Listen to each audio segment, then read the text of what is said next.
بسم اللہ الرحمن الرحیم۔ ایک ایسا زمانہ عنقریب آنے والا ہے جس میں لوگ 5 چیزوں سے محبت کریں گے اور 5 چیزوں کو بالکل بھلا دیا جائے گا۔ نمبر 1، لوگ دنیا سے محبت کریں گے اور آخرت کو بھلا دیں گے۔ آج اگر ہم اپنے آس پاس کا جائزہ لیں تو یہ زمانہ چل ہی رہا ہے کہ لوگوں نے دنیا سے اس قدر محبت کی، اس قدر اس سے عشق کیا کہ اب اللہ تعالیٰ کو اور آخرت کو بالکل بھلا دیا ہے کہ قیامت کا دن بھی آنا ہے، ہمیں حساب و کتاب بھی دینا ہے، اللہ تعالیٰ کے سامنے حاضر بھی ہونا ہے۔ یہ تمام چیزوں کو ہم نے بھلا دیا ہے۔ نمبر 2، مال سے محبت ہوں گی اور حساب و کتاب کو بھلا دیا جائے گا۔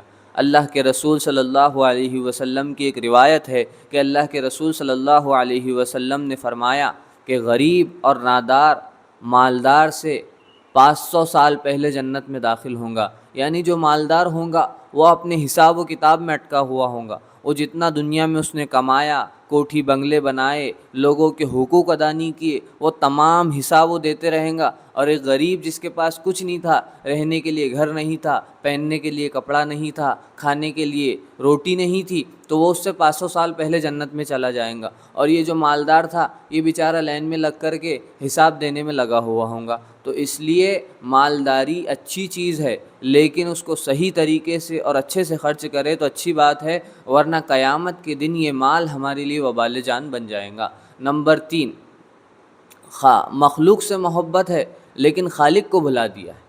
آج کل ہم دیکھیں تو آج کل لوگوں کو مخلوق سے اتنی محبت ہے، دوست احباب سے اتنی شدید محبت ہے کہ ان کی محبت کے تقاضے میں ہم نے نمازوں کو بھلا دیا، اللہ تعالیٰ کے احکامات کو بھلا دیا۔ آج کل دوستانہ اتنا پکا ہو جاتا ہے کہ بھائی دوست ہے، اذان کی آواز ہو رہی ہے، دوست ساتھ میں کھڑا ہوا ہے تو یہ بھائی نماز کو جانے کے لیے تیار نہیں۔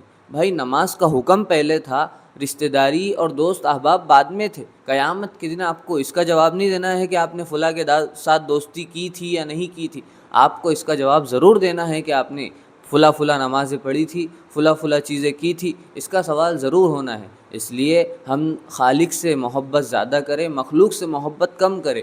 اسی طرح چوتھی چیز جو ہے، لوگ گناہ سے محبت کرتے ہیں، توبہ کو بھلا دیا ہے۔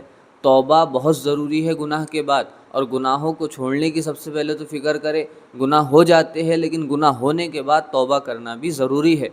5ویں چیز یہ ہے کہ بڑے بڑے بنگلے اور کوٹھیوں سے ہم نے محبت کی اور قبر کو بھلا دیا۔ آج کل اگر ہم اپنے آس پاس کا جائزہ لیں تو ایک انسان کا اور ایک مسلمان کا اور ایک عام سے انسان کا بھی اور گھر والوں کی سب کی یہ تمنا ہوتی ہے کہ بس ہمارا ایک گھر بن جائے، اچھے سے اچھا گھر بن جائے، اس میں ہم رہنے چلے جائے۔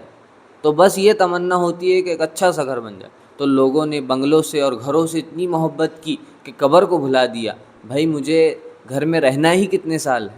اگر ہمارا اچھے سے اچھا گھر بنتا بھی ہے تو باپ تو آدھا بوڑھا ہو جاتا ہے، بچہ 20-30 سال کا ہو جاتا ہے، ماں بھی آدھی بوڑھی ہو جاتی ہے، بہنوں کی شادی ہو جاتی ہے، جب جا کر یہ کہ گھر بنتا ہے۔ اب باپ اور ماں اس میں رہیں گے کتنا؟ 20 سال، 10 سال، 20 سال، اور بچہ کتنا رہیں گا؟ 30-40 سال۔ اس کے بعد تو یہ دوسروں کا ہونا ہے۔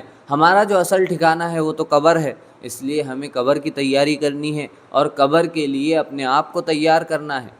ایک بیوقوف دنیا میں رہ کر کے اور دنیا کی جائیداد جمع کریں گا، لیکن ایک عقل مند شخص وہ ہے جو اپنے لیے قبر کے نیک اعمال کو جمع کرے۔ اس لیے ہمیں چاہیے کہ ہم قبر کے اعمال کو جمع کریں اور جو چیزیں وہاں پر چلنے والی ہے اس کو جمع کریں۔ اللہ تعالی ہمیں دنیا کی محبت سے اور ان تمام چیزوں کی محبت سے بچنے کی توفیق عطا فرمائے۔ اللہ تعالیٰ کہی گئی بات پر عمل کرنے کی توفیق عطا فرمائے۔ آمین۔